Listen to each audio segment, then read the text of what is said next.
ఈరోజు సీమంకాయ కర్రీ ఎలా తయారు చేయాలో చూద్దాం. ముందుగా ఈ సీమంకాయలు తీసుకొని వాటిపైన ఉండే చుక్కునంతా పీల్ చేసి పెట్టుకోవాలి. ఈ గణపల్లో కూడా పీచు ఉంటుంది, దాన్ని కూడా కట్ చేసుకోవాలి. కట్ చేసినాక తీయడానికి ఈజీగా ఉంటుంది. అవి ఇక్కడ మధ్యలో కనిపిస్తుంది కదా మామిడికాయలు వచ్చినట్టు, ఇక్కడ జీడిలాగా వస్తుంది, అది కూడా తీసేయాలి. చూపించా కదా వాటిని గణిపులు అంటారు, వాటిలో కూడా ఉంటుంది.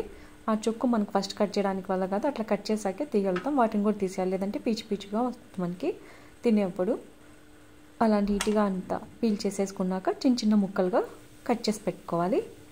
నేను ఒక పెద్ద ఆనియన్ తీసుకొని దాన్ని కూడా సన్న పీసెస్ చేసి రెడీగా పెట్టేసుకున్నాను. ఒక గిన్నె రెడీ చేసుకొని దాంట్లో ఒక స్పూన్ ఆయిల్ వేసి తిరువాత వేసాక ఆవాలు, జీలకర్ర, శనగబాయలు, మినపప్పు అన్నీ వేసి తిరువాత పెట్టేశాక ముందుగా సన్న కట్ చేసిన సీమంకాయ ముక్కలు, ఆనియన్, పసుపు, కొన్ని శనగబాయలు వేసాను. టేస్ట్గా ఉంటుంది శనగబాయలు తినేప్పుడు. వాటిపైన నీళ్ళ ఆవిరి పెట్టుకున్నాను. కొంచెం ఉప్పు కూడా యాడ్ చేశాను. ఇంకా మసాలాకి పచ్చి కొబ్బరి, ఒక 5-6 తెల్లబాయి రెబ్బలు, ఇంకా మిర్చి, మన కారానికి తగ్గట్టు మిర్చి, కొంచెం ఉప్పు. ఆల్రెడీ కర్రీలో ఉప్పు వేసాం కదా, ఇప్పుడు కొంచెం ఉప్పు వేసుకోవాలి. ఇవన్నీ మెత్తగా పేస్ట్ చేసి పెట్టేసుకుందాం.